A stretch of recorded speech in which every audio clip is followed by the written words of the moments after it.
And we are live now.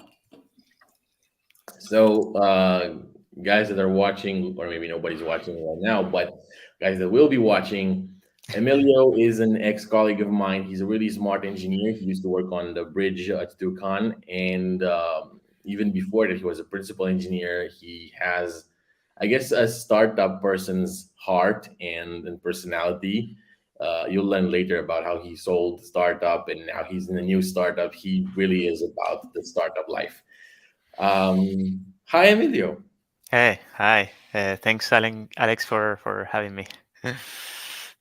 Now, I like to go straight into the interview questions, Sure. as soon as possible, because, just let's keep this entertaining. I want to learn and I want the audience to learn a bit about yourself, like maybe like anything that comes to mind. I know before the show we talked about space a bit, like any hobbies, anything that from your childhood that maybe you like talking about. Tell Yeah, us about sure. yourself. Sure. Well, first of all, I'm from Argentina. Therefore, I'm really happy these days. So so yeah, it's been an amazing World Cup. So super happy about it. I am living in Spain now. Moved here 2 years ago. And Argentina from Mendoza, not from Buenos Aires. So yeah, I love like computers, programming, and also love sports.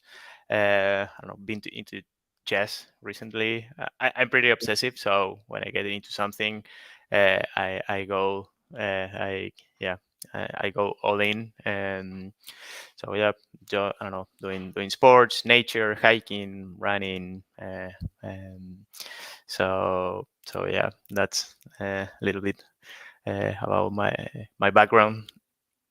I noticed you took up chess on Twitter. You really, I don't remember your exact, like, what's it called? The score where you see how good you are. The yeah, Elo. Yeah, I don't remember your score in there, but I remember thinking it's very high.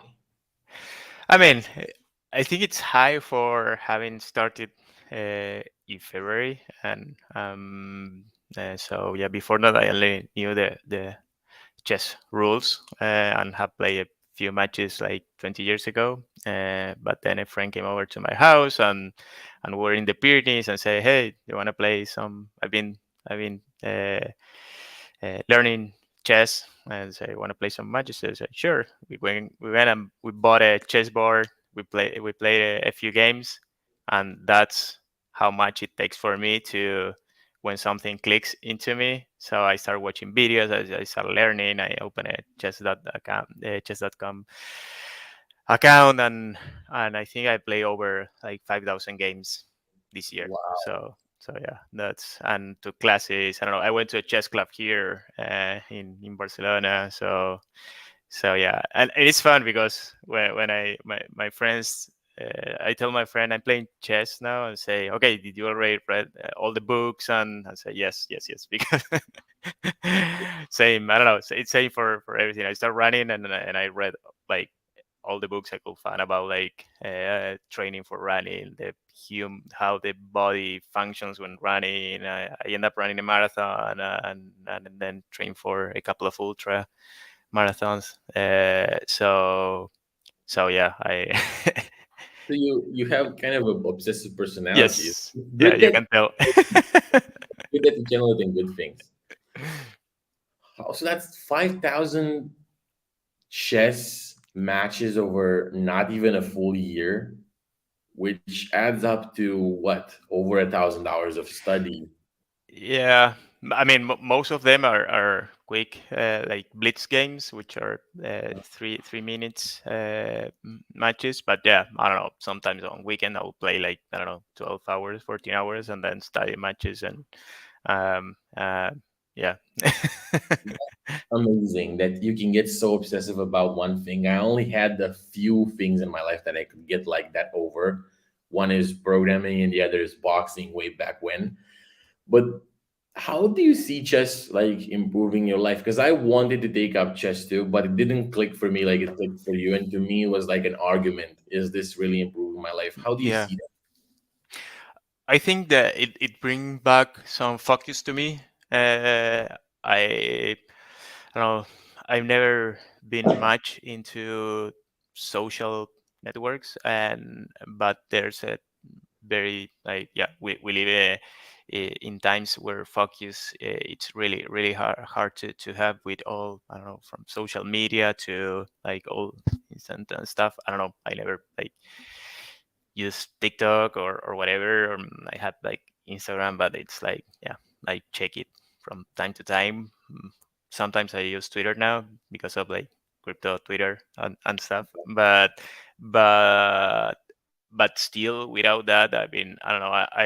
I get distracted easily, and it's hard to focus. And I remember I don't know even coding 15 years ago or 10 years ago, I could focus much more than I was able to do it now with all, I don't know, there's distraction everywhere from messaging, from news, from, I don't know, checking prices and I don't know there's a lot of things happening and what like I think uh, playing chess, you have to really focus on calculations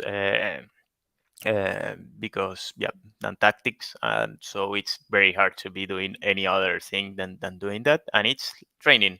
I mean, I've done, and I do meditate, and I think the powerful thing about meditation is that you train your brain to go back to from your thoughts when they disperse and go back to your I don't know the tension to your breathing or to whatever, and that everything is training. So if you train that, if you lose focus, you go back to something, then that translates to other moments of your life. So maybe you are coding and you get to say, okay, I'm going to check this really quickly and say, okay, no, then you have the ability, the capacity to say, okay, yeah, no, I can bring back my attention to this and not just go like the train of thoughts and then yeah procrastinate and realize 30 minutes later after you open that that that tab, the browser tab,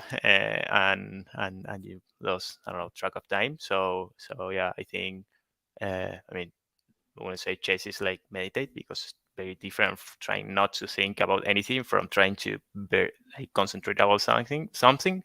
But overall, it helps for focus and yeah. And I mean it's fun if you love like pattern matching all the tactics in chess.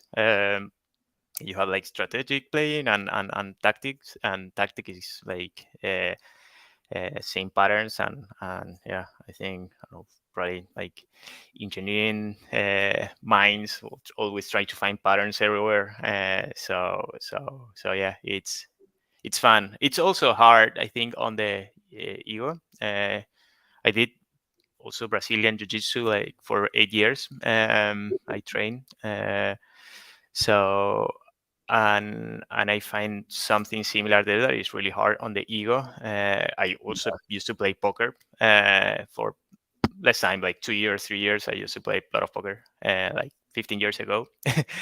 And in poker, you will always say, "Yeah, there. I don't know. It wasn't my day. The cards, I don't know, the opponent, whatever. There are more excuses in chess. There are no cards, no dealers, no Yeah, anything. So a perfect game should always be a draw, and because it should be perfect. So if you lose, it's on you, and yeah. So it's hard. It's an ego check, and sometimes that's good, but sometimes it's really frustrating. you know, that's like the same as boxing because you're there, you're fighting this person, he's trying to knock your head off. You have to focus. So I totally understand what you said about jiu-jitsu and about chess and about all these things which really make you focus. And also thinking back upon just my work as an engineer, definitely when you focus, you can probably get done a lot more in a lot less time. Like I've noticed when I just keep getting distracted, I have to spend all day on something that could have been knocked off in like 4, 3, 2 Yeah. hours maybe. Which is why I turned off my notifications. Yeah.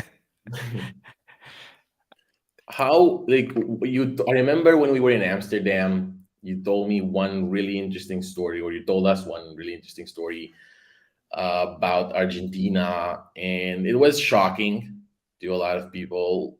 And I don't remember, I don't know if you remember the story, but it was a story about these two American guys that went into the favela and they stopped on the side of the road, and well, they got shot. And so, well, let's not go into that story too deep, but my question is, how did growing up in Argentina affect you, and how did it affect your career? Yeah. Um, I think probably that story was about, yeah, in Brazil, but yeah, I mean, uh, living in Mendoza, I think it was, it's 2 million population. It's not. I think it has a good size, not being like small to know everyone, and not that big like Buenos Aires with its craziness. So yeah, I think it's. I lived there. Um, I lived there all my life until 2 years ago that I decided to move abroad. Um, there are, um, uh, I mean, it's, from the economical economics point of view. I believe always all my life with inflation since.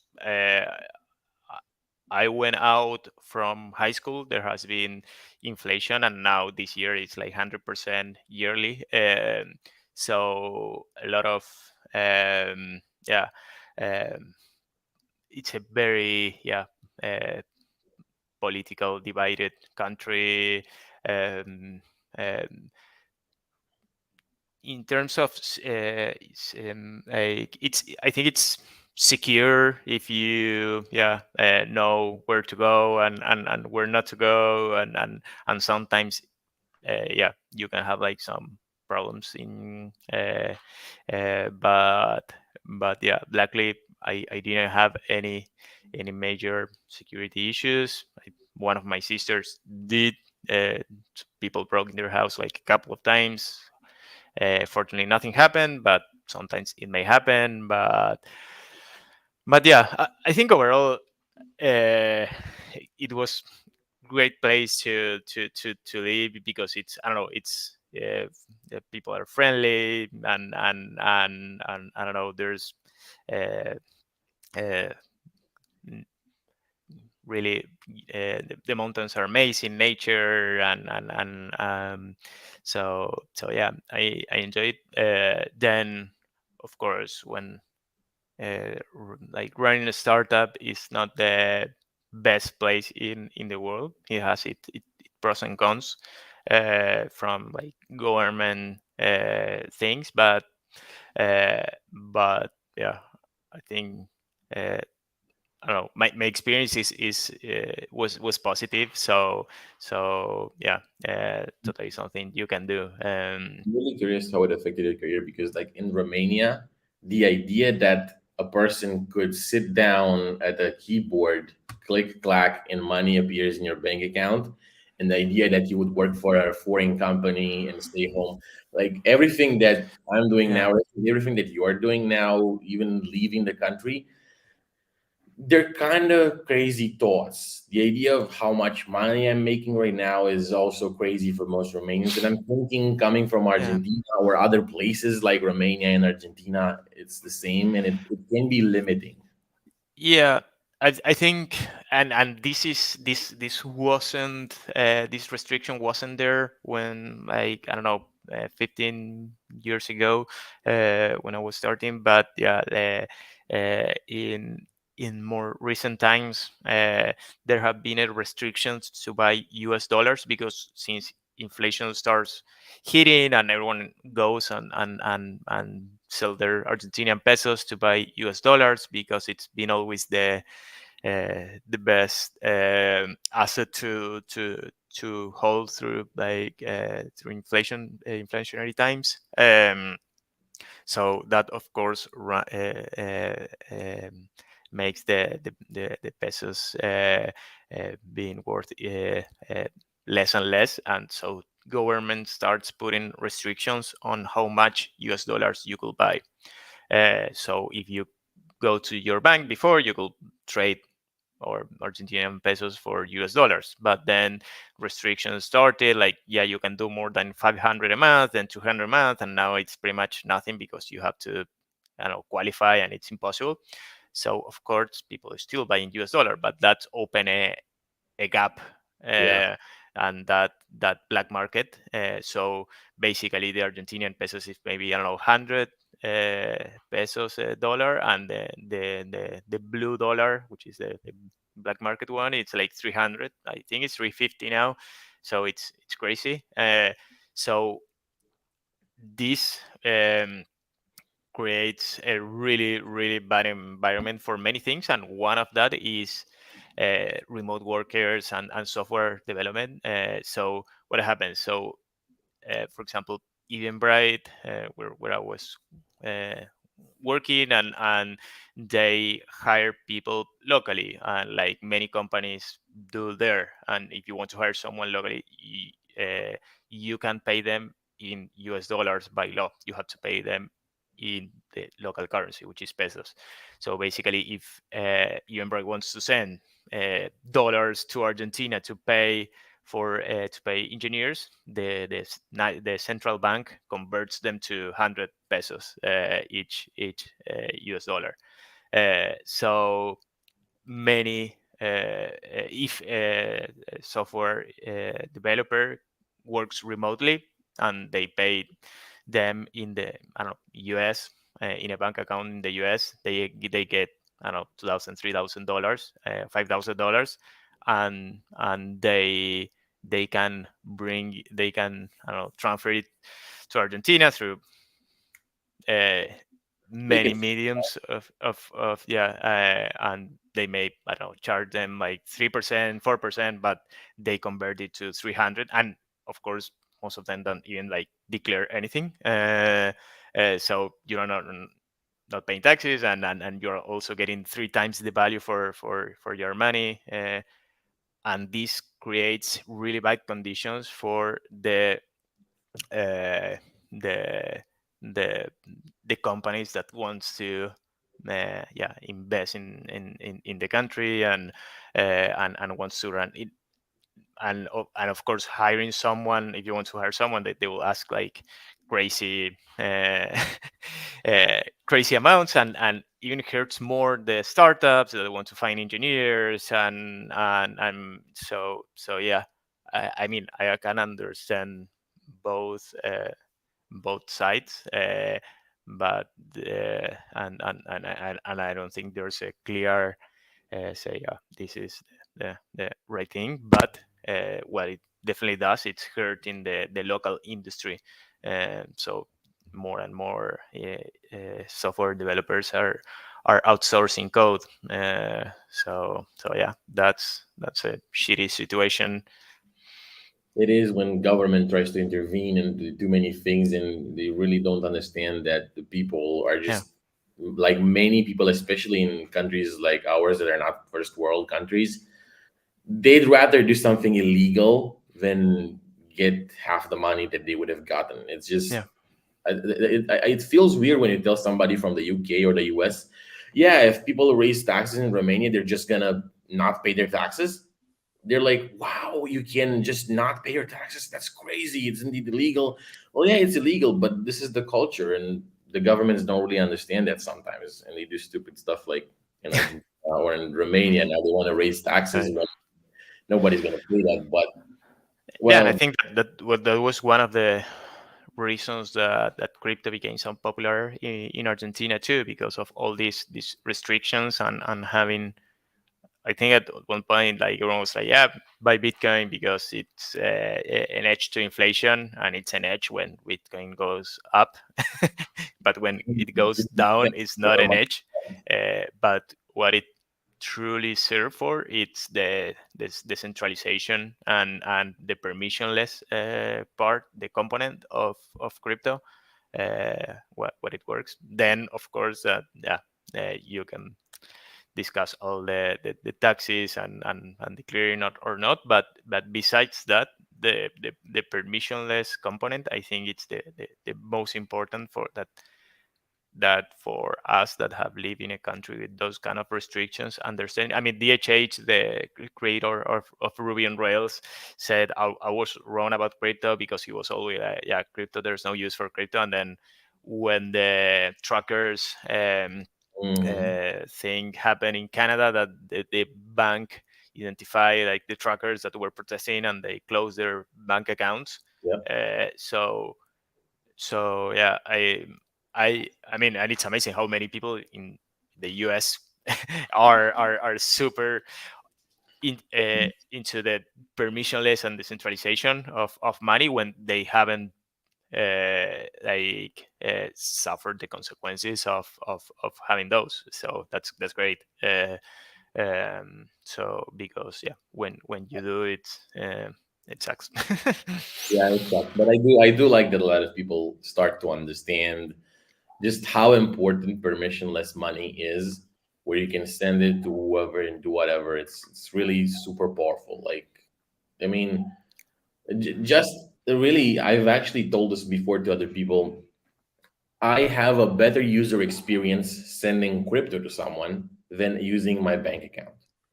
Yep. And I'm not even using Romanian banks anymore because they're even worse. I'm using like online banks, which are better, but still nothing beats going into my Trezor or my Ledger and saying, "Hey, send this address X amount of USDC," and it's $2 and done.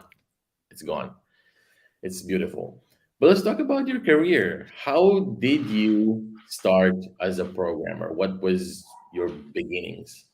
Um, Really hard to say when I started as a programmer. I don't know.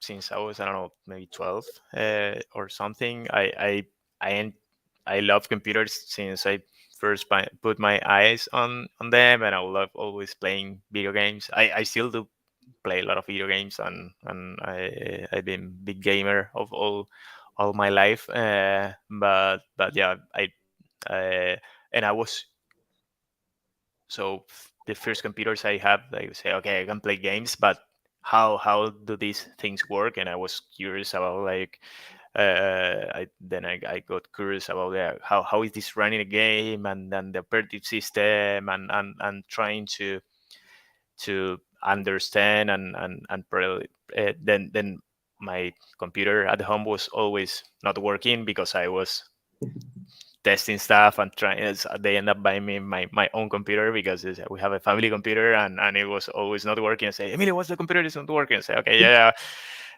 I was trying something. I was just I don't know. I was trying to I don't know understanding, and it's something that's always, I don't know, fascinated me. Yeah. Then I don't know, first programming language. Probably, I don't know, basic. Um, and then yeah, I think I got more seriously about programming at 16, 17. It's fun because at that point we were with a friend doing a chess program. But I didn't play chess at that point. I was doing this chess program for someone that asked us. So yeah, it would have been fun to uh, get more into the game. I When don't was know, this tw- happening? 20 Like years ago. years ago. Yeah, so there Yeah. weren't a lot of chess options. Yeah, and it was for a tournament, and when we're playing the matches, and there were not like no web things, and so we were doing this in Flash, and making the matches replayable. But yeah, I didn't know anything about chess. I was just doing this program, but it's fun how like this life circle brought the game back to me. And then yeah, I don't know. I think it was easy for me, and now seeing it in many, I don't know, people that are in their, I don't know, 16, 17, 18, 20, and they don't really know what to like. pursue in life, or what to do, like in terms of study, what to study, and I feel like now that for me it was obvious and easy from that I will do something with computers since I was, I don't know, 12. Uh, and I actually started uh, computers engineering, which is more on the hardware side of things. So I did the first year, which is like common to software engineering in the university I was going to, and then the second year we started having electronics, and then I, after the first class, 8 hours class of electronics, I went out and I I went to a talk and switched to software engineering because this is not fun. I was already programming, say I think it's and it wasn't also very obvious where I will work doing hardware stuff, especially in Argentina. And I wasn't at the point with 18 years old to say, okay, I'm going to later move to a country and work, I don't know, for like software, a hardware company. And yeah, and I end up switching to software engineering, and then yeah, I stick to it. It's been like what, like well, almost 20 years since you've been a software engineer, right? Yeah. That's a lot of time. That's a lot of time, and well, I guess I have a theory now. So you did you do any sort of startups in your first, say, 5 or so years? um, Like, did you start any of your startups in the first 5 or so years? yes, yes. I mean, my entrepreneurial stage came by, I don't know, accident or something. So I can tell you the story quickly. But yeah, I when I graduated or was graduating, I started internships in a company. Um, Do you remember the name?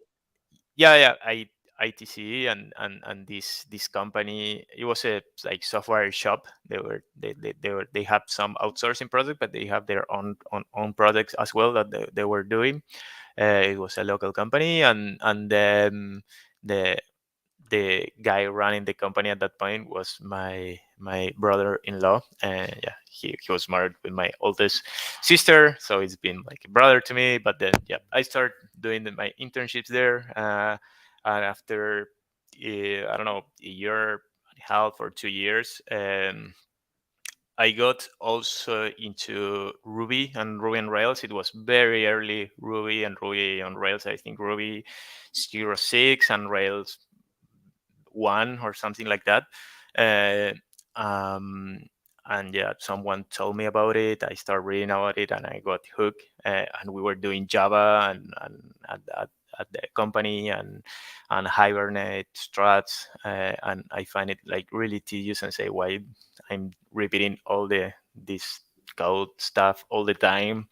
Didn't make a lot of sense that that was going to be the rest of my life. And I find Ruby and Rails, I find it like super intuitive and easy.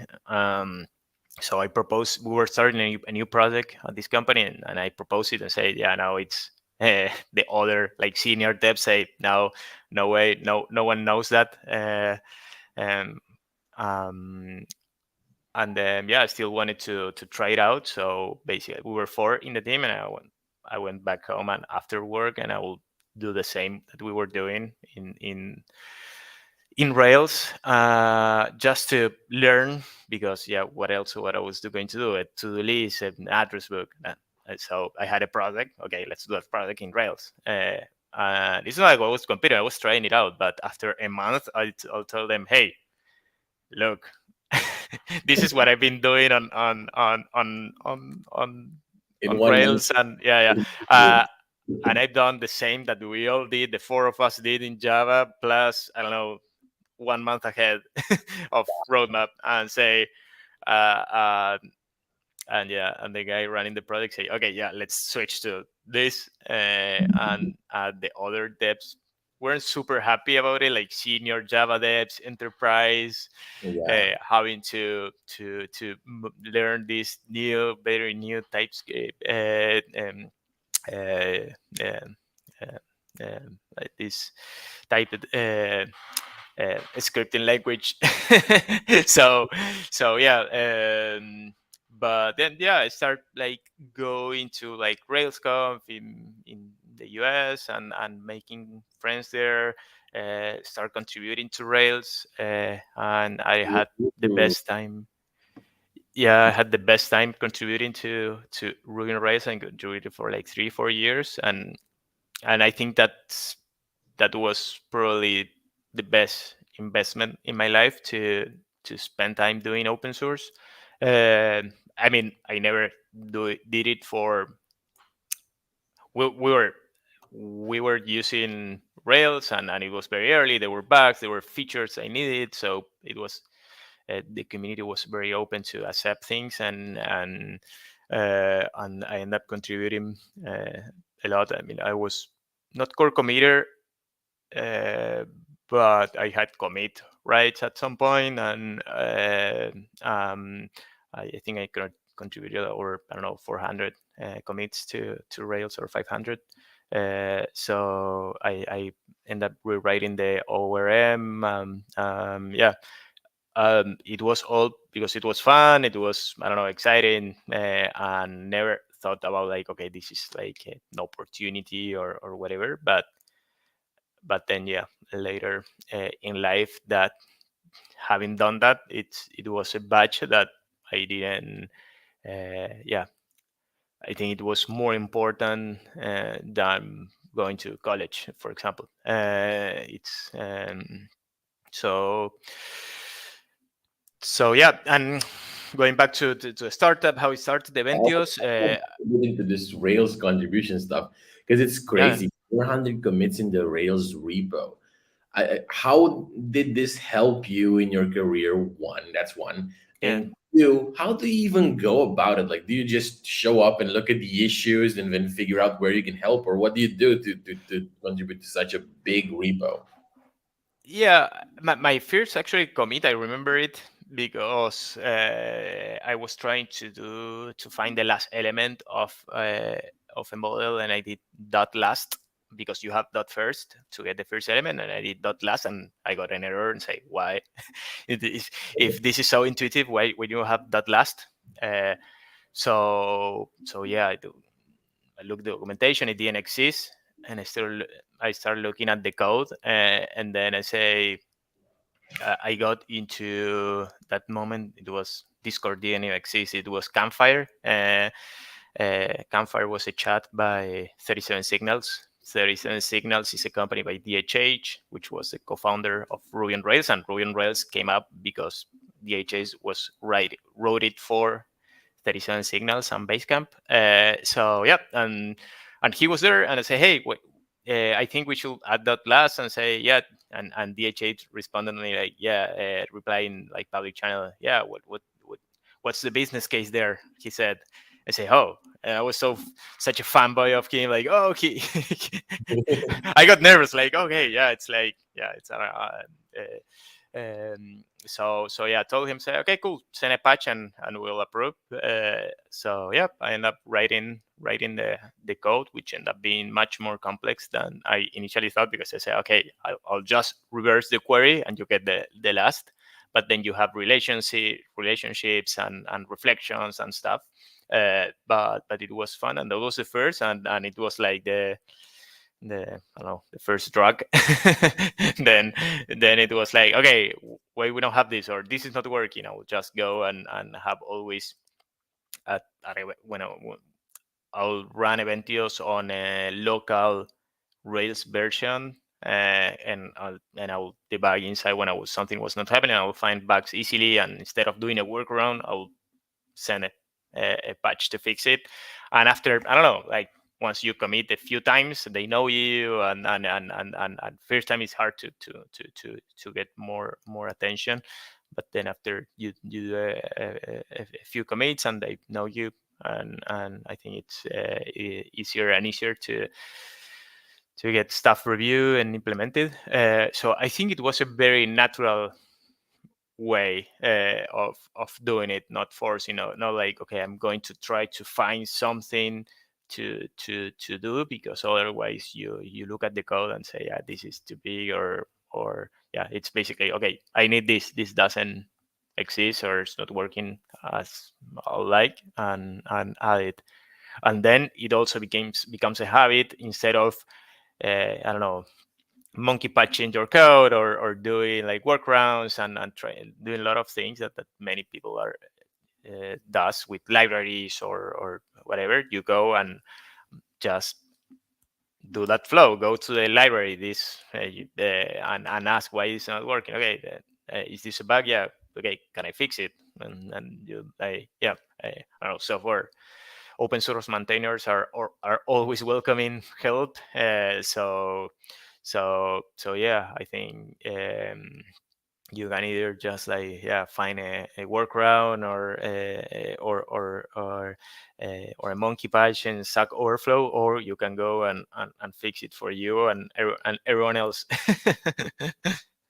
Yeah, that's actually sounds like like you put it up, a very natural way of contributing open source. You use a tool, you figure out, hey, I don't like this, and then you go change it. And like, yeah, if you didn't like something, there's a good chance somebody else didn't like it either. So I guess I should start contributing to Hard Hat and XJS whenever I find something that I don't like. Yeah, yeah, You totally. mentioned, go ahead, go ahead. No, no, no. You mentioned how back in the day, Rails improved the productivity of just your team by a huge factor. Do you see anything like that, either in maybe web development or maybe like smart contract blockchain development today? Do you see anything that just blows everything up? And it's like, wow, this chat is Chat GPT. really. Have you I mean, actually tried GitHub Copilot? yeah, yeah, and Copilot has been nice. I think it yeah, in some areas it works better than others.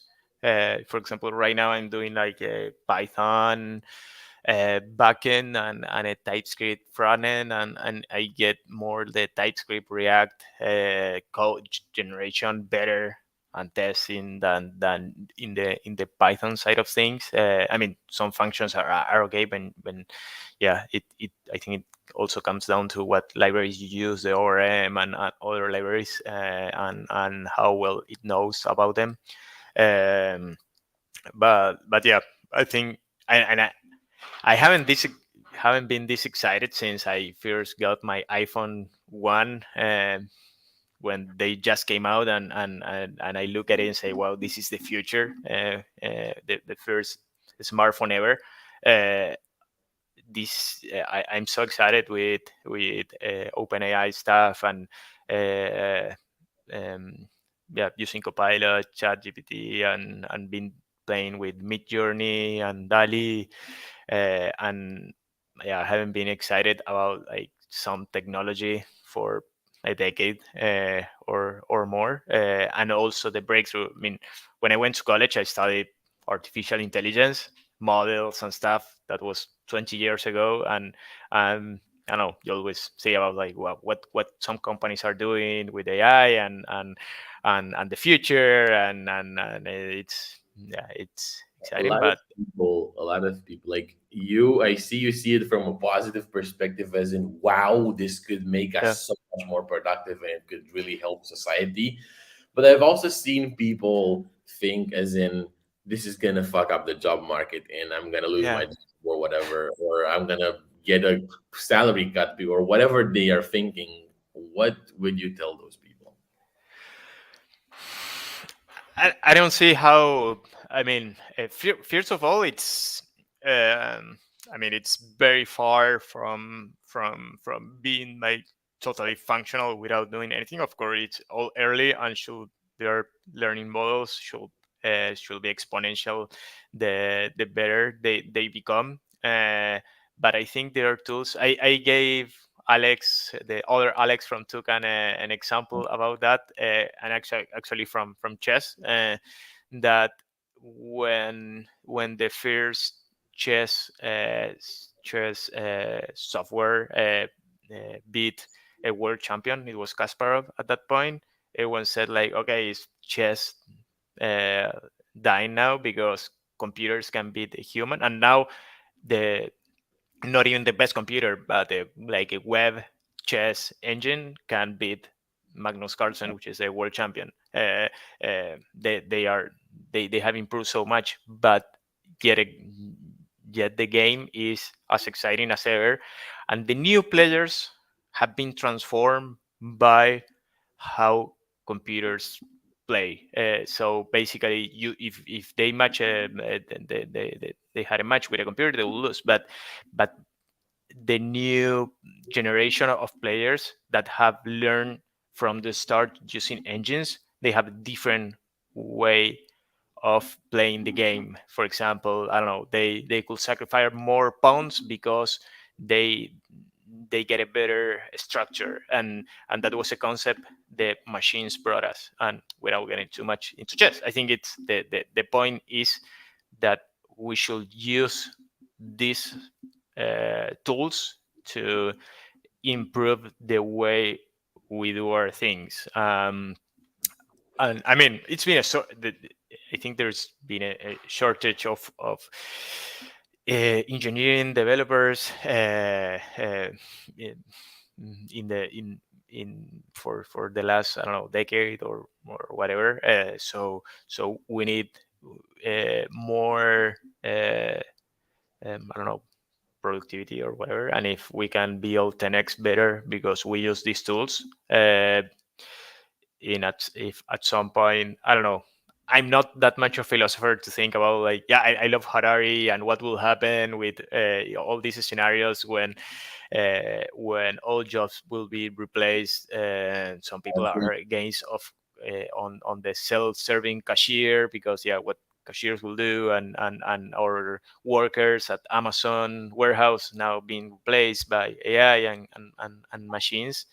And I don't know, some philosophers say, yeah, there's the possibility to have a universal basic income in the future. It should, I mean, there should be a basic universal income in the future, where because many people will run out of jobs, and yeah, I think it'll also be interesting what happens when we get so much free time, because even if it's you, everyone gets a free basic income, we haven't been used to not working that many hours a day, and that's part of the anxiety we're living today. And I read about this, that before, I don't know, 50 years ago or 100 years ago or 500 years ago, you will wake up and work until night. Yeah. And now we work less and less time, everyone, because of automation, because of lifestyle, and many, and when people have more time, they have more time to wonder about things, and I don't know, social media and stuff. So yeah, sorry, I went completely But it's going to be very interesting, like especially I don't think universal basic income would ever work now, but if AI takes off over like 90+% of the jobs, I think it's not even going to be a question of does this work. It's going to be a question of we need yeah, this. yeah. And And I mean, because of income is one thing, but you also want to be useful, have purpose, and I don't think that yeah, um, anyone could say, yeah, be just good with the basic income and earning, and not working. what if, But what when if basic income is really good? Like, what if the basic income? Because I'm assuming, like at one point, we're really philosophizing here, like hundreds of years ahead, right? But I'm assuming at one point AI is going to be so productive where everybody can have a nice house, everybody can have a nice no, car, everybody can have all of these things, and then like you don't need more. Your money is not an object. What would you do? yeah, that's the thing, that if you have a purpose and what's meaningful to you, say, yeah, I'll just do, I don't know, hike every day and spend time with my kids, or but you have to lead through that to know if how that feels to you. I mean, for me, I took a sabbatical. I spent like a year and a half without working after leaving Eventbrite, and I had amazing times traveling through Patagonia and then Spain. But when I was in the same place, like living and uh, not doing something meaningful, I didn't feel like all right. I That's in part why I say, yeah, I start uh, looking into like building stuff and doing stuff. Also, I don't know. I think I don't know. Part of my obsession with things, part of liking, programming, but also there's always a luck. I have, and I had the career I had, and I had skills, and if those skills can help others, being people, being the planet, being and I'm not doing anything, not I have to be doing it all day, but yeah, I think it's yeah, not cool. It's a waste. So I'll try now that to use the best of my skill, my knowledge, my network, to try and yeah, help. We are closing in on the 1 hour mark, so I want to ask you, how much free time do you have to talk today, so we can either keep on taking our time or expedite a few things? Yeah, no, I have like, yeah, I can do an hour. Is it like this? Is the 1 hour a limit? No, I can do another hour. Yep, I have Oh, time. awesome, awesome! This is Yeah, great. yeah. um, so working at ITC, you showed them Ruby. They were like, "Wow," or at least a few of them were like, "Wow." The rest of them were like, "Okay, now I see your point." They took up Ruby. Now what? What's next? Uh, and then, yeah, my brother-in-law came one day, and he had this idea of Eventios, which basically was a ticketing company. But he ran an event in Mendoza for entrepreneurs, and there wasn't any like registering tool to use. So at that point, Eventbrite existed, and there were other tools. There was nothing locally, and so you couldn't receive payments locally and billing and all the stuff, and um, so yeah, and also I don't know, like doing something that we wanted to do it, not just a copycat and adding local payments, but each tool has had some interesting things. So he said, hey, do you want to build this? I say, yeah, sure, but yeah, let's do it yeah, not on this company, but ourselves. Yeah, and I say yes. I was finishing some exams on college, and I was working on IDC, and so nights and weekends. It was starting this project, and 3 months after the first commit, we sold our first event. So it was pretty quick. How did you The Yeah. how did you market Eventios? So um,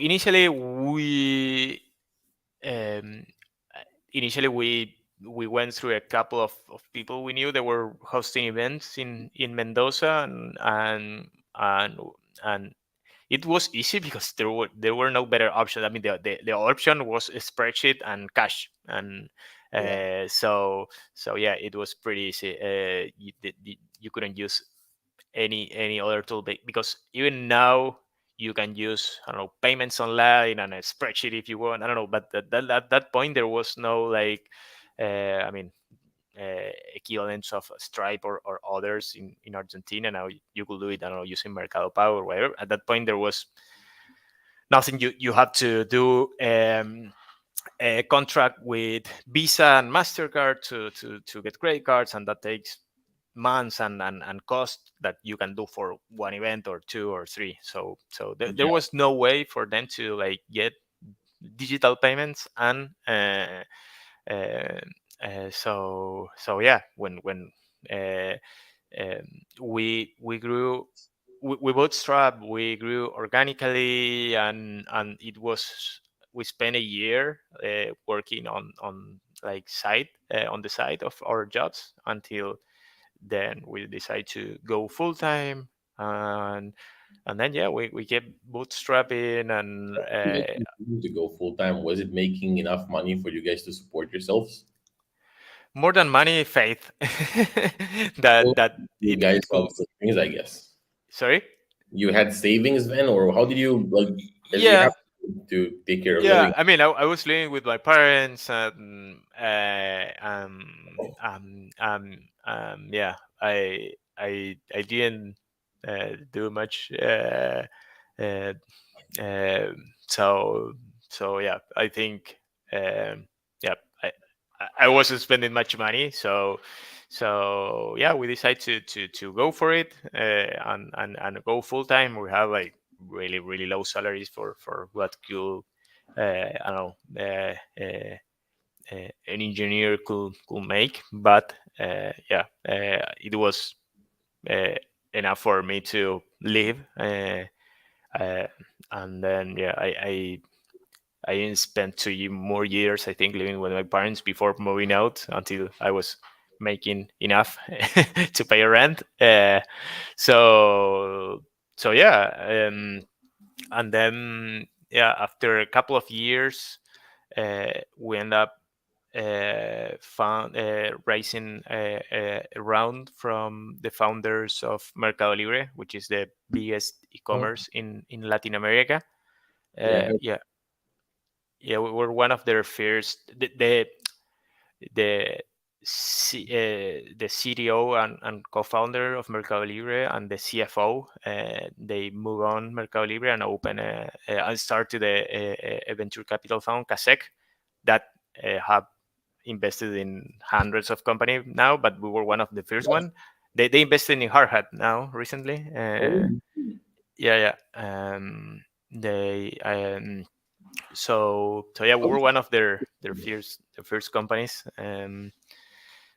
So yeah, we got to hang out with them and talk with them. And I said, we thought, yeah, if we want to grow Eventios in Latin America, what's better to that associate with the guys that run Mercado Libre, which is the, yeah, I think it's the fourth or fifth e-commerce in the entire world, and by transactions. And yeah, Latin America is huge. And so yeah, um, we did two funding rounds with them. uh, and at some point, I was go I was in a RailsConf and in Baltimore in the US, and my partner wrote to me that, yeah, someone from Tiger Management Global wrote to me that if we want to meet with them. It's a huge venture capital in New York City. uh, and say, yeah, I can go before I go back to Argentina, because I was going back through New York. I was, I don't know, 22, 23 by then. And I remember going with my backpack into this huge building they have in New York. And yeah, I met with a partner there, and he asked me about Eventios and what we were doing. I was almost ashamed of like our numbers, because they have this they have this building, the floor you could see all Manhattan from the conference room. The conference room was bigger than our office. And it was, yeah, very corporate stuff. And I, yeah, I I told him. I don't know how he find out like what we're doing, but yeah, he said like, yeah, unfortunately we can invest in Eventios because it will be an interest of conflict because we have invested in Eventbrite. But if you're interested, we can make an introduction to you, and also that's when we got uh, in contact for the first time with Eventbrite co-founders.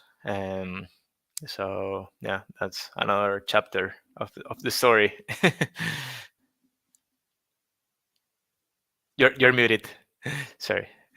I'm muted. Okay. How did you meet the first investors from Mercado Libre Yeah. and get them to invest? Yeah, they reached to us because one thing you learn is that the world is very small and they all know each other. uh, and so basically we were looking to raise our first funds, and we talked with a few venture capital, and I don't know how they contact us and say, hey, we heard you are looking to raise capital, let's talk. And even though we could have gotten another deal or maybe a better deal in terms of equity or money, not much of a difference, but maybe a bit more from others, we said no, we have to go with these guys because they have the experience that we need, and we also really That's, enjoyed talking with them, and yeah, they were super cool later. So it was a great choice. can you talk about numbers? How much they invested? $1.5 million. For how much equity? I don't remember at that point. Uh, Like, did you still, you and your brother-in-law, did you still have majority shares after the deal? yeah, there were others initial investors too. But yeah. Uh,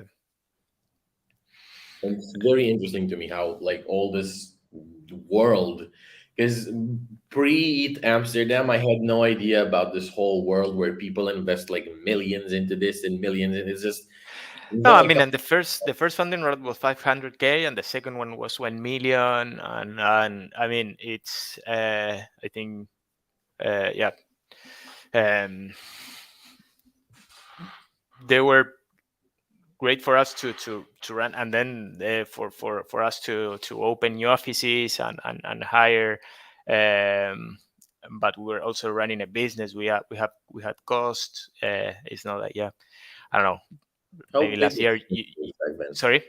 How big was Eventios back then? What was the revenue? How many employees did you have? I don't know, maybe please about 8 or 10, and revenue I can't remember at all, or how many events. It's been like 15 years, so I don't know. I could throw a number to you, but Yeah, yeah, yeah. it's always also about the potential, and one of these guys was that were investing was an advisor at Tiger Global Management, and they knew. I mean, it's a very interconnected world, all the VCs and startups. So yeah. um, So basically, really, if you want to raise money, you gotta have an in. You have to have a network. I mean, there are multiple ways, or you can wait for a bull run and just do a PDF one pager and raise $2 million. I saw that last year's people coming up would say, "Hey, someone invested 2 millions in our project." I say, "What's the product?" Uh, and they showed me a like one pager PDF, and say, "Okay, then do you have a Figma or something?" No, no, this is just for now. How did you get $2 million investment for this? And and yeah, and I don't know, the now I don't think you can do Yeah. it. So it depends on the context. We were also in in in Latin America, which is very different that if you are in, I don't know, San Francisco and Silicon Valley or whatever, to raise funds. So I think it depends on many conditions, from where you are, macro conditions. We were first timers, and open source help there, because, for example, my co-founder, he had previous experience running the company I worked for before, so he had experience running a successful company, and I had the open source badge and track. So those are credentials that help us to raise funds. Sometimes it helps if you are an exited founder. So I think that there are multiple, and it all comes down, yeah, where you are, macro, your track record. How important do you think conferences were in, well, not only raising money, but also like in general in your life? Yeah, How useful do you think they are? no, super useful. I met lot of interesting people. Like I met like really good friends, but also people I end up working with, and or having connections, but all through yeah, what I thought, not looking for anything, just I don't know, learning in the conference, but I end up making like really good friends and contacts, and like a network. So yeah, I think super important. I also used to go much more to conferences back then, because I don't know, uh, you there was not even YouTube, Yeah. 2005 or 6 or 7, and maybe there was YouTube, but then they didn't upload any any talks. So you went for like to get some knowledge about what was happening. Today you can do that from your house, um, but yeah, back then you have to go and look for it. But then, yeah, of course, the most important part were connections. I think, if I remember correctly, the story about like GitHub, one of the co-founders, he spent like a year traveling to different conferences in the US, and he didn't go to the conference. He worked through the day, but he will find out where the meetups were after the conference, and he will attend the meetups just to network and meet people. And he spent some time doing that until he ended up finding meeting another of the co-founders, who lead up to GitHub, if I remember correctly. And I'm not mixing the stories, but yeah, the if not GitHub, it was another these companies. So yeah, I think it's super important, and not just my case. I've seen many others, like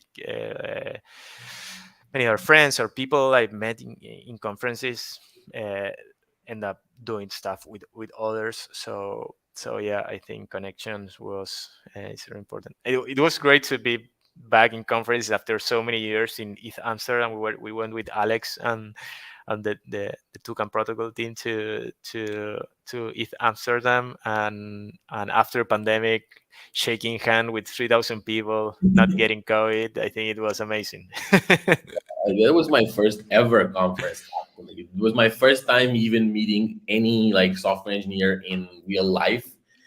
Because the way I started off completely online, and I really like that's the point where it was like wow for me, and the vibe that the Yeah, conference had, it was super interesting to me. And you're right, I did meet a lot of people in there that I still talk to this day too. So next year I want to go to a lot more conferences. I was actually very sad that I couldn't make it Barcelona. yeah. Yeah, and I couldn't make it either. Really? I no, I was traveling, so yeah. Yeah, that's one that I really wanted to make this year. That and Eat Bogota was also. I heard it was really good. Yeah. Um, so how long did you stay, or did you work at Eventios? So we ran for the company for like 6 years, until Eventbrite ended up acquiring Eventios. And then I stayed at Eventbrite for 7 years. So I spent more Mhm. time at Eventbrite than Eventios, but it was a 13 years run between Eventios and Eventbrite. Uh, yeah, so it was, I think, a great experience to live through all the stages from being two to being four, and selling the company when we were 12, and then when I left uh, Eventbrite at the Mendoza office, we were like 150. And globally, I don't know, uh, thousand maybe. uh, but yeah, going through all the stages, from getting founded, and uh, I think it was, yeah, super grateful for that. How was your day to day first at like what was your role first at Eventios and Yeah. then at Eventbrite? Because I'm thinking in my mind maybe at Eventios you had more of a like high level role, whereas at Eventbrite maybe you were more of an engineer. Yeah, so when I joined Eventbrite, the first thing they asked me if I want to be the payments team engineer manager. And say, sure, what's the team look like? And they said, like, it's you. there's no there's no payments team. So yeah, my I started a payments team. They already were processing payments, but they didn't have any dedicated team to it. So yeah, I was hiring a full team, and then I was also like coding. I ended up like implementing the payments for Latin America and rewriting the payment, all the payment gateways for Europe and the US. And at the same time, I was hiring and building a team. And I think after 2 years mark, we were like 8 in the team, and I was also coding. And I have like, it was a big company where I had like 40 teams, engineering teams, so there were a lot of reports and things across teams. So I got my calendar was full of meetings. At the same time, I was coding. I say, yeah, it's not sustainable to be doing both things. So yeah, they told me, they say, hey, you can choose whatever path you wanna pursue. And I stick with computers. I choose computers over people, and I stopped being a manager, and I continued the engineering path. I move on from teams, and I end up doing, after I, don't know, I help a few teams, and then I end up being part of a backend team that we did, I don't know, all backend architecture, microservices, and stuff. Then yeah, spent like the next 5 years doing that. Then yeah, I don't know, trying to help, either mentoring, running some programs. Yeah, it's and I was moving to, at some point, to Vancouver, Canada. In the next chapter of the story, I was moving to Vancouver, Canada.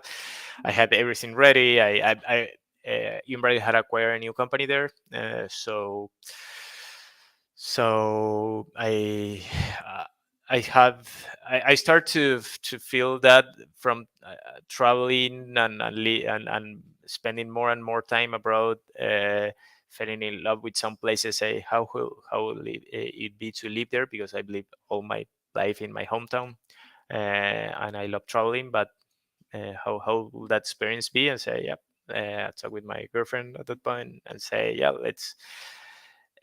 let's try somewhere. And we love nature, and we, even Bright, had these new offices in Vancouver, and say, yeah, Vancouver, Canada looks amazing. So say, could I move there? And they say, yeah, hey, if you want, but you should meet the team. So we fly there, October 19, and we spent a couple of weeks in Vancouver. We love the city.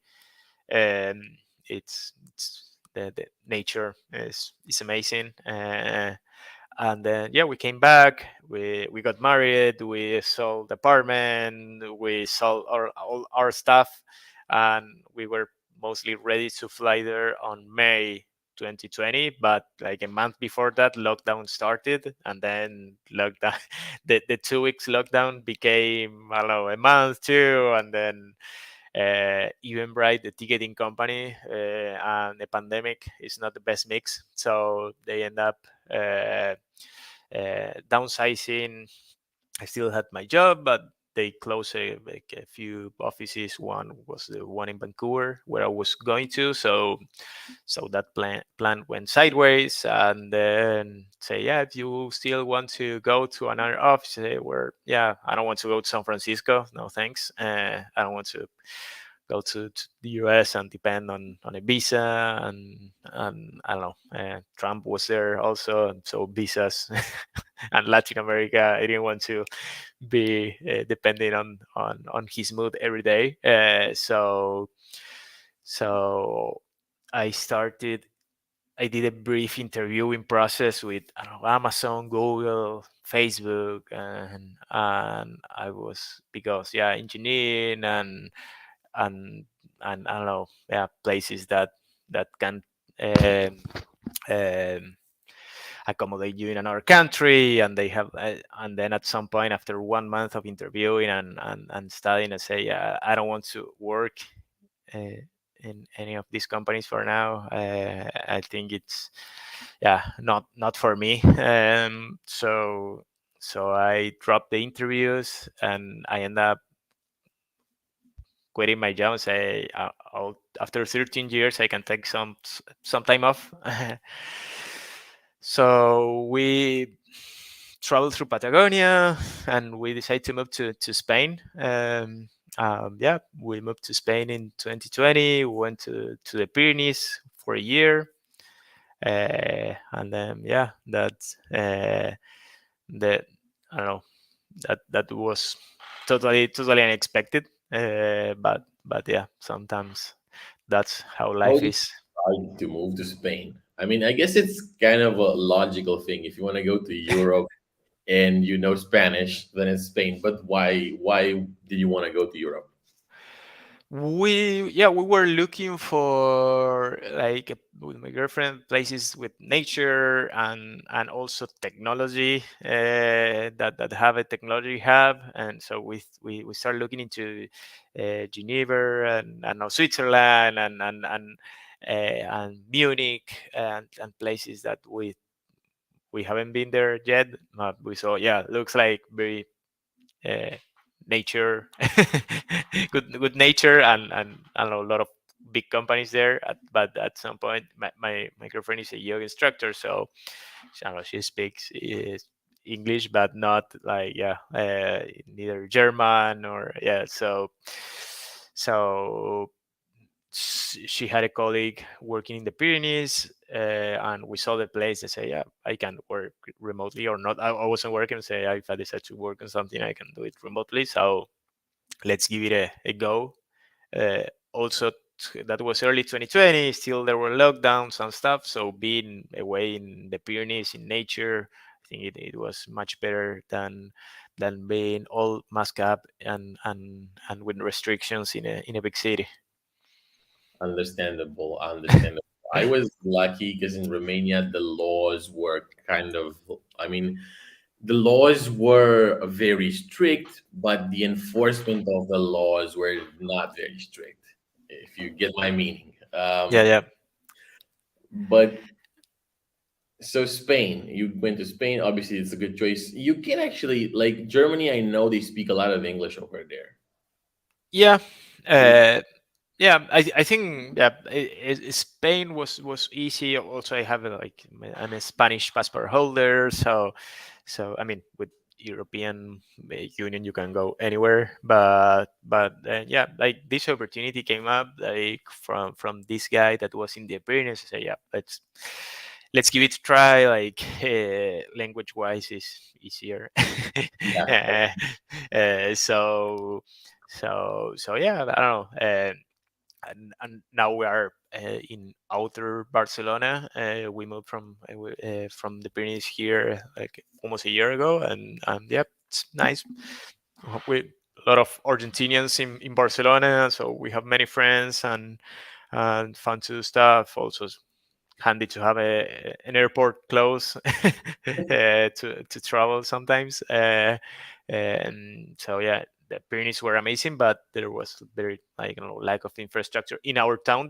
We were like there was population 100 people. Wow. So yeah, it was pretty lonely there. But nature wise, it was like a dream. How did this sabbatical affect you? Like when you came back into the, and I also want to ask you how you actually Yeah, came back into the workforce. How yeah. did you make the decision to go back into the workforce, and how did it feel to start working after a year and a bit of not working? Yeah. So it's when the first day after quitting Eventios, I wake up at 9. I go, I make coffee, I sit in the computer, I open, I start learning Elixir and doing stuff in Elixir because I don't know, it was morning. I had to code and do some. So my sabbatical at first it was like, okay, I'm going to just code something, and then when we traveled through Patagonia, that I completely forgot all everything for like 3 months, like hiking, and I didn't do anything with programming. Then moved to Spain. We spent some time like settling in, traveling also through Spain, and then after when I got back a routine of living in a place, and I will wake up and I was not traveling, and that's when like the sense of doing something. But when we're talking about like the basic universal income, like doing something meaningful with purpose, and say, yeah, I want to do something. So say, what can I do? Like not right away looking for a job, but hey, I love doing open source, but to open source, it's not like, okay, I'm going to open GitHub and check which open source repository I can commit to, because that's not how it works. So I've been also into crypto for a few years, and also the bull run was brewing, and and I thought about like looking for a hackathon, and I found out the a Chainlink hackathon was starting like next day. And I signed up, I joined Discord, and I found out I started chatting with a few teams, some like doing interesting things, but then I click with um, a guy from Popcorn Foundation team. They are a DeFi project, and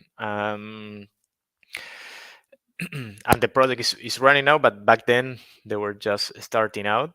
So I did the hackathon with them. I that those were my first like smart contracts, Solidity smart contracts, and before that, I don't know, I did only like reading like tutorials and stuff to learn about it. And but then we wrote some stuff, and then yeah, I got excited. And then the optimism hackathon was happening, and then they asked me if I want to join the with them as well. So we joined with the same team, and we also got a few awards there. And then they asked me if I want to join full time, but full time was full time, and I wasn't prepared yet to do something.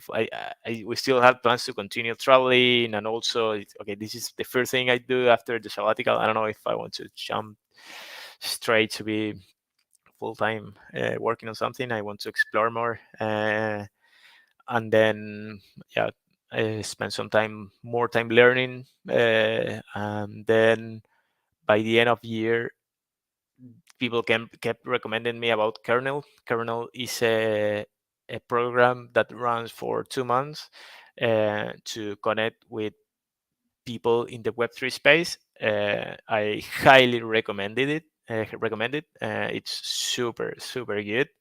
There were a lot of talks, and then you have their like regenerative finance group, gaming, DeFi, NFTs, and yeah, you can chat about the topics that interest of that are of your interest. And yeah, I met really really interesting people there, and I met one of Toucan Protocol team members there, John X.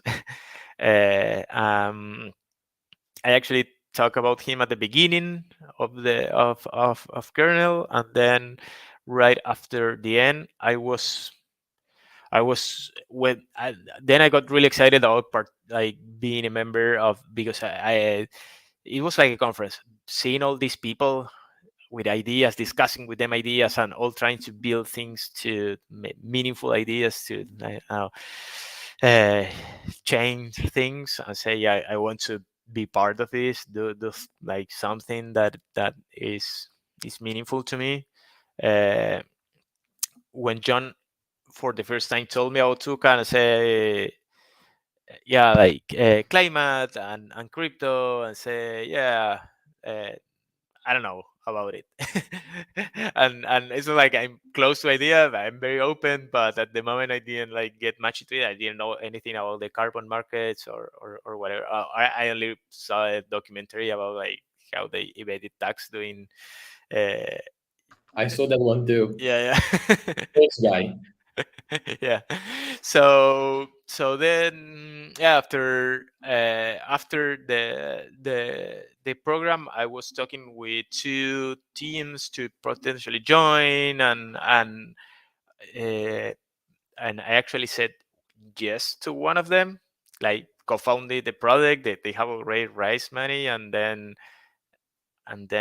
after a day that I was thinking about like climate stuff, and so I said yes, like I'll join you as co-founder, and say yeah, super cool, and we start. And then when I hang up and the meeting, I wasn't thinking about it, and for me it's hell yes or hell no, and not be thinking about it, not losing my sleep over it. Not, the idea was good, they have secure founded, the everything was easy, and the idea was good, but it didn't resonate me or started a fire within me. So I say, yeah, something is not right. Say the next day, say, hey guys, remember when I told you I was I was joining you? uh, I'm not. Yeah, some took better than the other, but yeah, I mean, it's better for you if I tell you this now and not, I don't know, a few months after working. So Definitely. I like that you're a gut feeling type of guy. I yeah, find the same thing that whenever I go with my gut, yeah, somehow things turn up all right at the end of the day. yeah.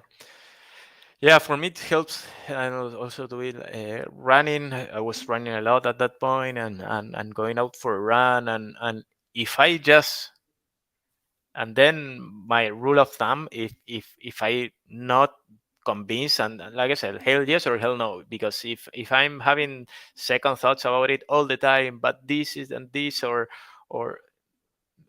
when something it's right to you, you don't ask that many questions. You don't write, okay, I'm going to make enough, I'm going to, is the, I don't know, is this fair, or this is how this I don't know. You don't ask anything, you say yeah. uh, Yes. you want to go for it. And then yeah, I reconnected back with John, and he told me about uh, Toucan again, that they were looking for engineer to add to the team, or just me. I don't know. I don't remember what was the thing. And then I started reading about the project. I remember hearing a couple of podcasts and interviews to uh, When did you come in? Rafa. December last year. December. Was the bridge They working when you launched in October. October? Was the bridge working when you came in? Yeah, yeah. Adam and Marcel work on it. And so yeah, I joined. So Toucan launching with Klima in October last year. That was the launch. I mean, they have been working, of course, a few months before that on the code. By I think the minting started in September, October. I think so, and I joined in December. And then yeah,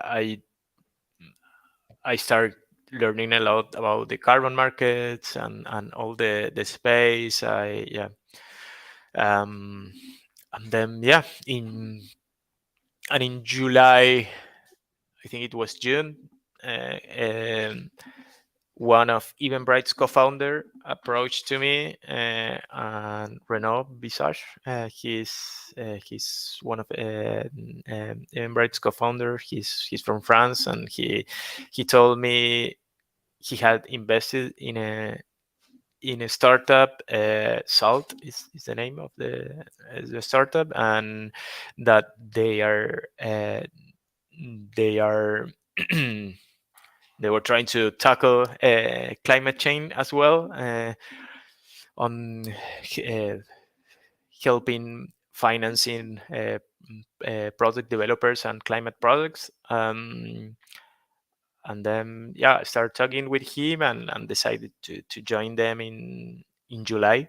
Um, so yeah, I was the first engineer in the team. So yeah, I really enjoy my time at Toucan, and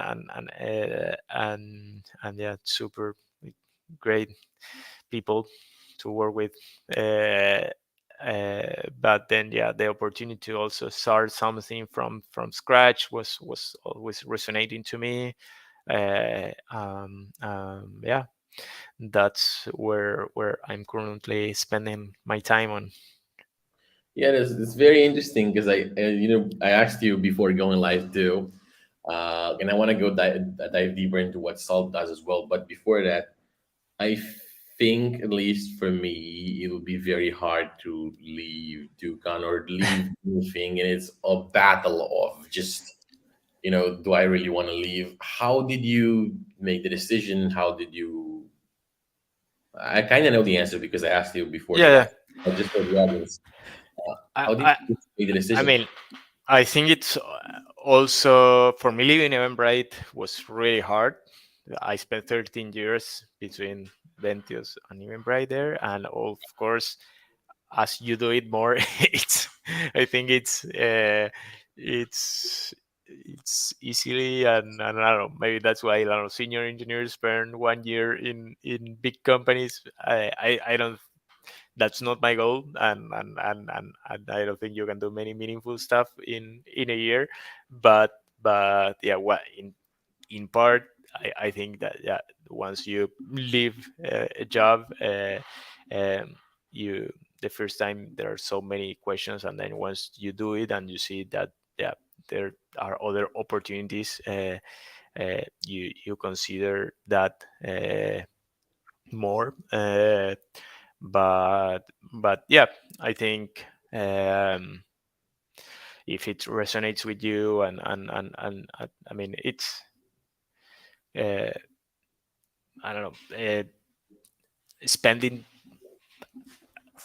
for me will not be great to be like changing places all the time, because yeah, I like to work where I think it's I'm adding value, and I'm doing meaningful stuff, and whatever. But yeah, if something that I think it's a better opportunity or I can contribute more there, yeah, I'll consider it. So, what do you guys do at Salt Yeah. precisely? So yeah, we're helping financing climate projects. That will be projects like I don't know, afforestation, biochar, and other projects that are trying to uh, combat climate change through could be carbon sequestration, carbon removal. Um, so basically, today there's a carbon market where if a project is verified, um, and audited, and yeah, you have, I think the easiest example for someone not in the market is a forestation. And you have forests, and yeah, you are sequestering so an X amount of carbon, and then you can uh, get credits either for protecting that, or planting that. There are many considerations there, but yeah, to keep it simple, and then for each carbon ton that you help to reduce or remove, um, you can get credits, and then you can sell these credits on a market, or get it on chain, on token. So today there are many companies that are companies and individuals that are buying carbon credits to offset their emissions, either for a like a climate zero, like net zero a commitment they have, or yeah, like, I don't know, big companies, Microsoft, Shopify, Stripe, they are buying hundreds of millions of dollars of credit. But one big issue that there is that there are not enough credits out there, and especially high quality credits.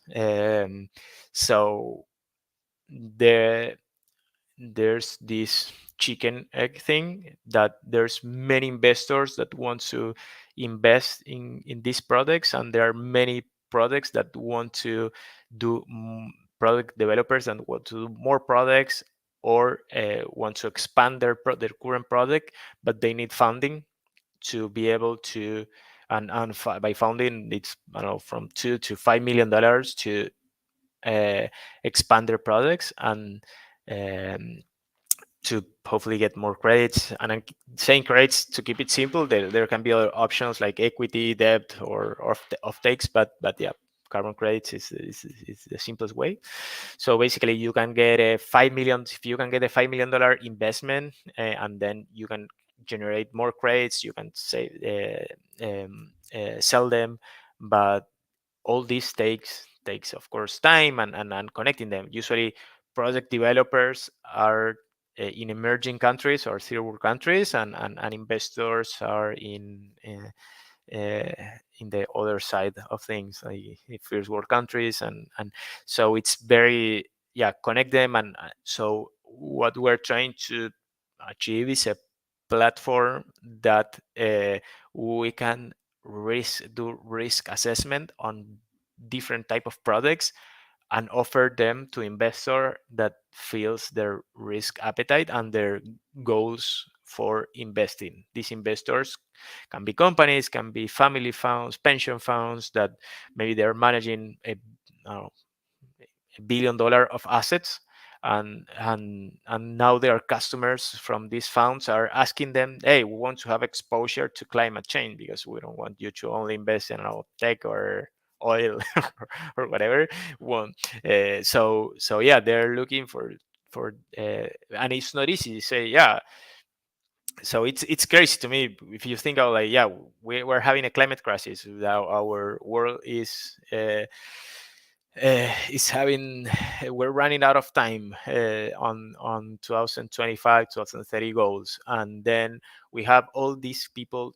We have hundreds of product developers we're talking with, and they all need money, and then we're talking with investors that they all want to give money to them, but they're so it's crazy, like, hey, you have the money, I need the money, okay. But in the process, of course, it's not like, okay, yeah, like, I'm transferring you $5 million from you in this country I don't know about anything about, and there are many risks. So yeah, Is hopefully. this gonna happen on chain, or are you gonna do this whole thing off chain? Obviously, yeah. Just that's the question. Yeah, today it's Web2 only off chain, because there are no credits. We are doing all the risk assessment part, and once we do credits, we'll see what's the best option there. I don't want to say anything because we're live recorded forever in YouTube, but It's still early stage. Let's just say that. but yeah, yeah. I mean, I think the carbon markets on chain are great, transparent, and hopefully there's a bright future there. But yeah, um, I think we're still a few months away from that. I don't know, things may move faster, but yeah, for now, focusing on the more fintech side of things, on the risk assessment, evaluation of products, and stuff. Are you still the only engineer at Salt? Where to? Or to You're, engineers? so are you guys still hiring? Not right now.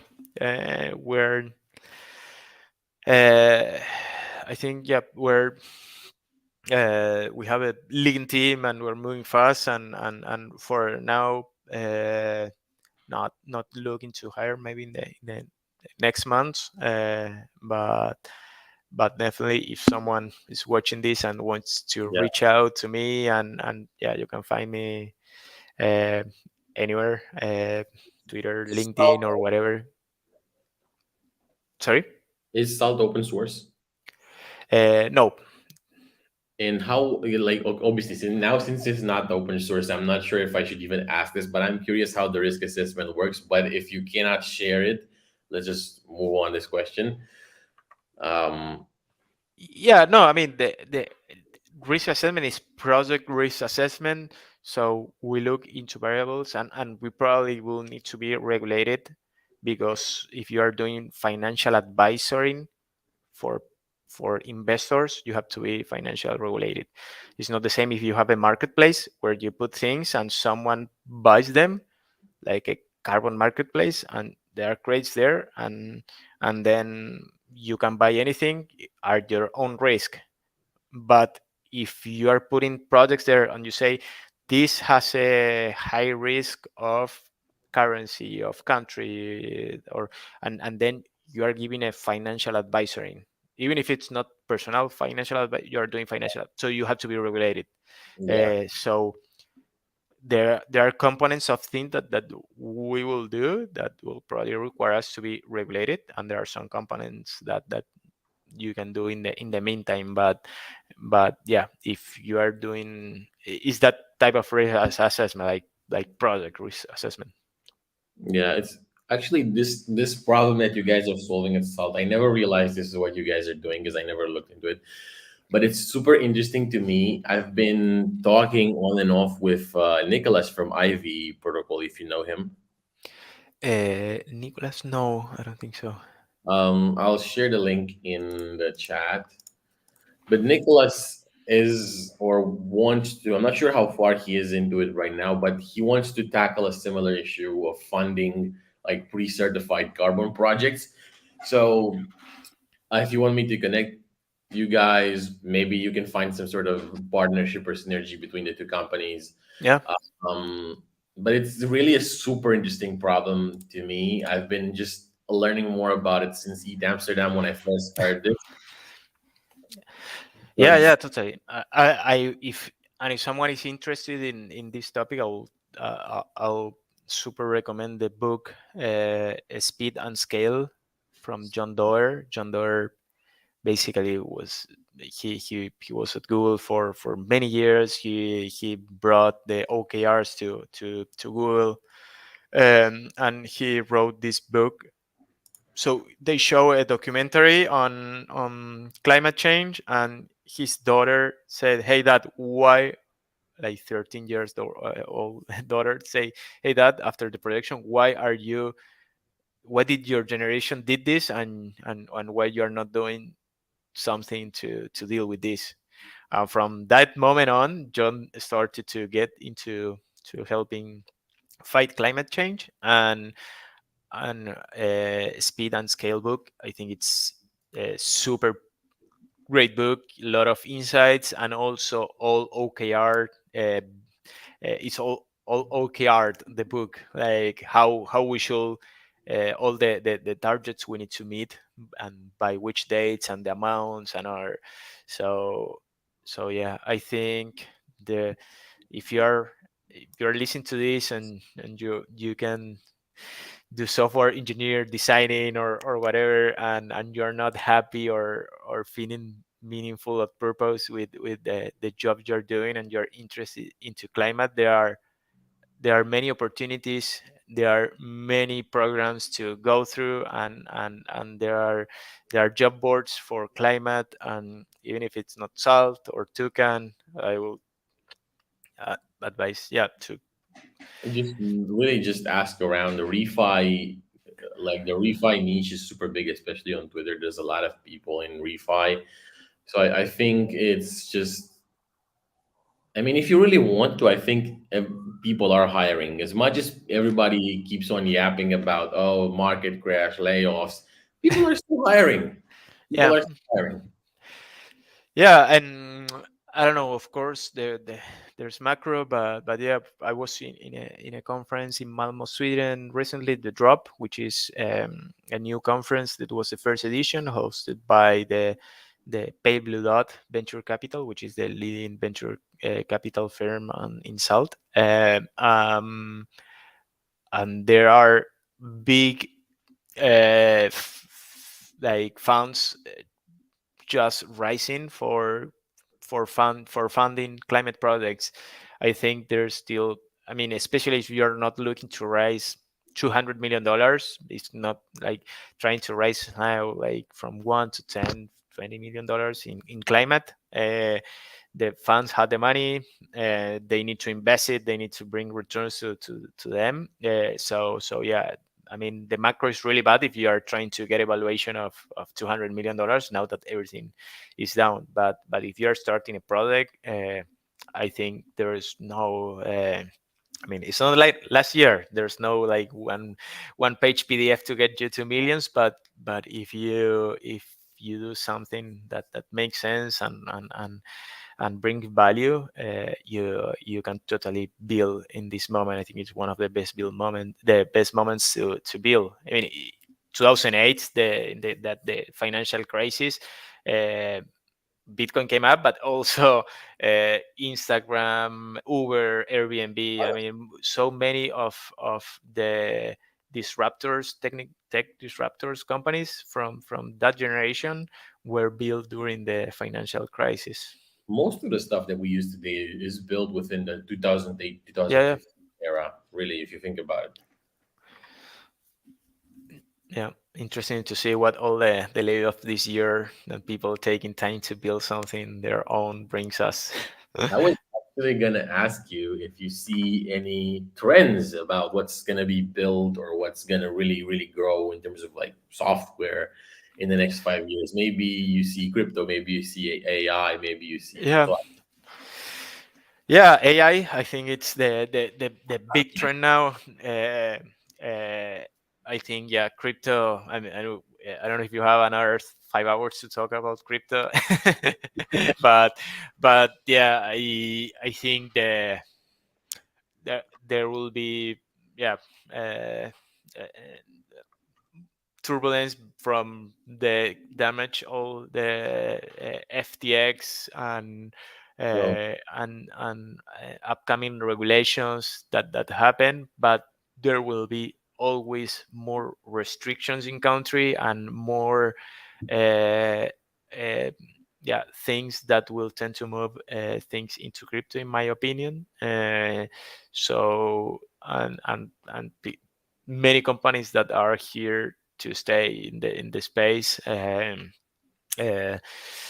so yeah, I don't know. I don't think crypto at all it was is or was a fad, and it will go away. Um, I did thought about it on the 2017 bull run, that were all the crazy ICOs and stuff, and then everything was going to be transformed uh, by that was really like the 2000 bubble, tech bubble, where pets.com will raise 6 million, $600 million to, because yeah, pets shop online, and then people start realizing all these shitty sites wouldn't uh, make the revenue never according to the expectations. But then the Amazons and Microsoft made, I don't know, um, 10,000 times profits, and Apple and many of them died. And yeah, and in 2017 I think that was more comparable to that. And I don't know, Ethereum survived and not much else, maybe, I don't know, Chainlink and a couple that was Chainlink the is one. nice.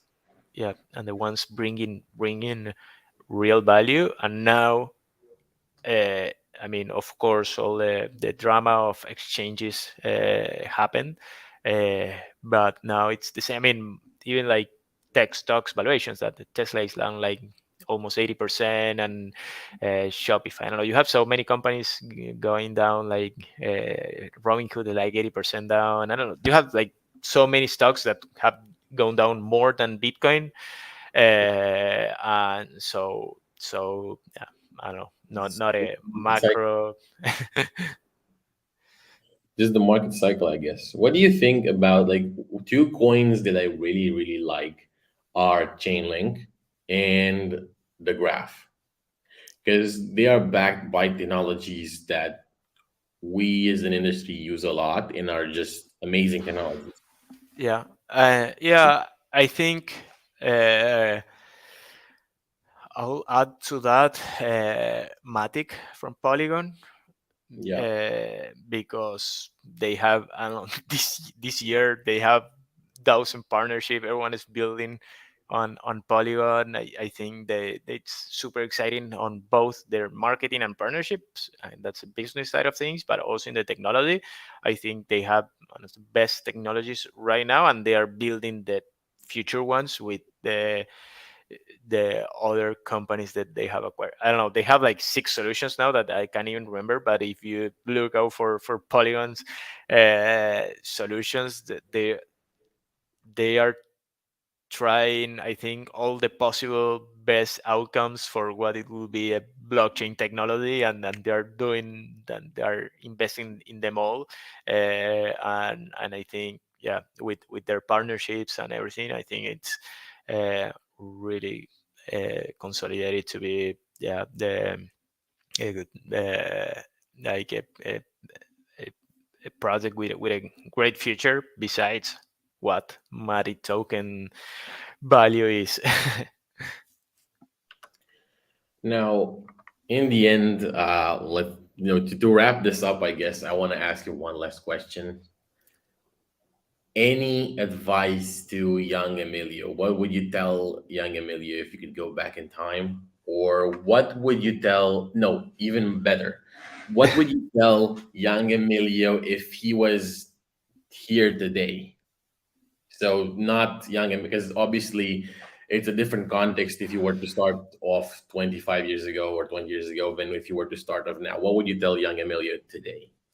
Yeah, find something that you love doing. I mean, not do something today that you don't enjoy, just because the future, because you don't know what the future holds to you.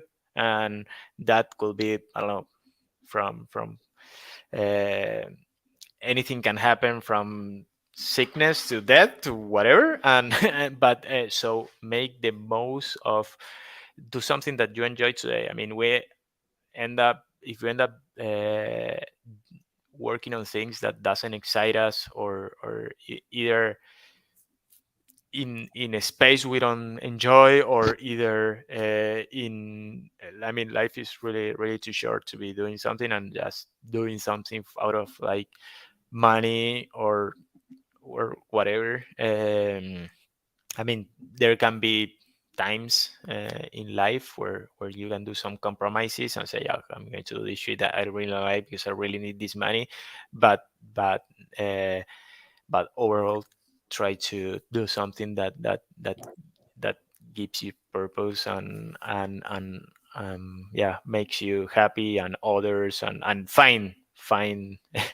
I know for me, when some people when people sometimes ask me about like what was my feeling after I don't know say acquisition and selling Eventios, I don't remember much about that, but I do remember when I was flying back to Mendoza once from Buenos Aires, and a woman was next to me, and she asked me what I was doing, and said, "Yeah, I do Eventios," and she says, "Really, you? Oh, you guys changed my life because I was hosting uh, events, and now I can do much more events, and now I hire more people, and thank you guys." And I mean, I'm not like curing cancer or I don't know, uh, changing the world totally, but someone thanking me, that was for me the best feeling ever, and something I will look to the most fulfilling thing than any number on a screen or a bank account or whatever. And that's the I think the. I totally agree. I actually have this friend. He's been my friend since I guess we were in high school because we boxed together. He's really smart. Like he wrote a book about math. He's really smart, and he now is in programming. But he also has a construction business which he manages for his family. And so what I've noticed with him is he works really hard. He works a lot. A big chunk of his work, he really enjoys crypto and programming, but a big chunk of his work is spent on this construction management stuff. And then he saves most of his money. And I'm like, bro, just you don't like construction, you like programming, and stop saving all of your money. You gotta live, like live your life, be happy. Why are you doing this? And I've been having a lot of discussions with him about this, and he tries to get me to save more of my money, and I try to get him to just live more and just do stuff that he enjoys. And I totally agree with you that we should definitely not take this for granted. A car could hit you tomorrow. Like I don't tell the story publicly a lot, but you might have heard about it since we were at Tucan, both of us. In 2016, I had a car crash. I almost died. Mm, And so I could have been dead. So I'm trying to live life to the fullest because God knows what may happen. yeah, Um, totally. I agree with you on that. Anything you want to share before we close this down? Like any links or anything? I'm going to put them in the description too. But Yeah. Oh no, if you yeah, if you want to connect, anyways, I'm easy to reach, and then yeah, if you're like connection between projects or any chance to work together at some point, just yeah, anyone can reach out to me. I'm very open. where would you So like to be reached out to? Because I know people that hate Discord but love LinkedIn, and then they love. I don't like LinkedIn, but I like Twitter. What do you like? yeah, either LinkedIn or Twitter. Nowadays, I don't check messages like every day there, but I'll definitely reply sooner than later. Awesome. I'll share your LinkedIn link and your Twitter link in the Okay. description. Do you want us to also share a link to Salt? I think it would be interesting for people to Yes. check it out. Yes. Where should I share that? Or do you want to You share can it? send it to Because me in on Telegram because I add the description after it's done. yes. Yeah. But thanks everybody for watching. This has been super interesting, and I think we should do definitely a second show maybe at the end of the year to Cool. see all this progress and what's going on in your life. Cool. Awesome. Awesome. I'm gonna end the broadcast in three, two, one. Where is the Telegram link? The Telegram link will be in the description. Or what? What Telegram link? No, Twitter. I said Twitter. Yeah. Bye, guys.